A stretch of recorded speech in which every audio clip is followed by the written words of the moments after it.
Labda nichukue tu fursa hii kwanza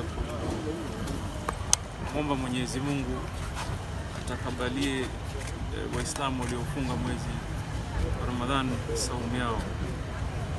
Na nichukue tu fursa hii kutakia ndugu zangu Waislamu na wasiokuwa Waislamu maisha mema na maisha ya fanaka na maisha ya furaha na busara, na kuombea nchi yangu iwe nchi ya umoja na mapenzi, iwe nchi ya kusaidiana, siwe nchi ya kudhulumiana ama kutishana, iwe ni nchi kwamba it embraces kila mtu kama ndugu, kama kitu kimoja.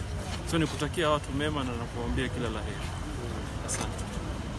Siasa mbaya, maisha mbaya, my friends. Hali ngumu ya uchumi is obviously as a result of poor or bad governance. And therefore, if something is not done, hali nazidi kudorora. Yeah. Well, let it be known, first of all, I have been unwell. I have gone through some surgery.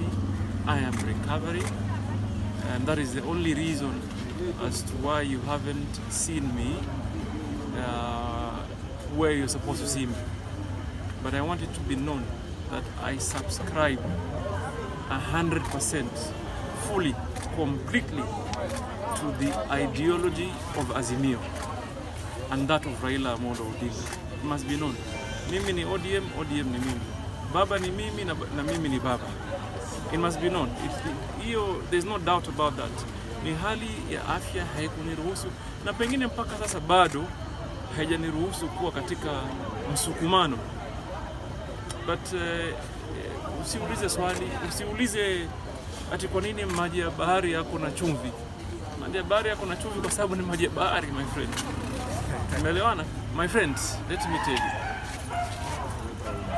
Mimi nilikuwa mahali kwa matibabu, naangalia kwa runinga, nasikitika kwa rohoni kwa nini siko katikati ya maandamano.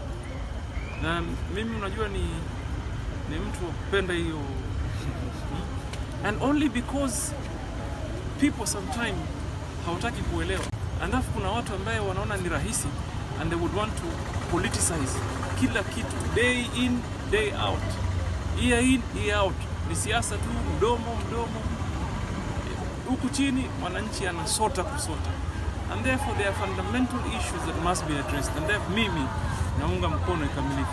Hata nilikuwa nasikitika kwa nini kwingine huku kwetu kulikuwa kidogo lakini kutamka mbaya sana kwa government.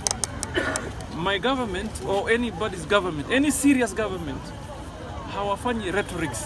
As a government, you don't go on a platform uanze kusema tutafanya. Act.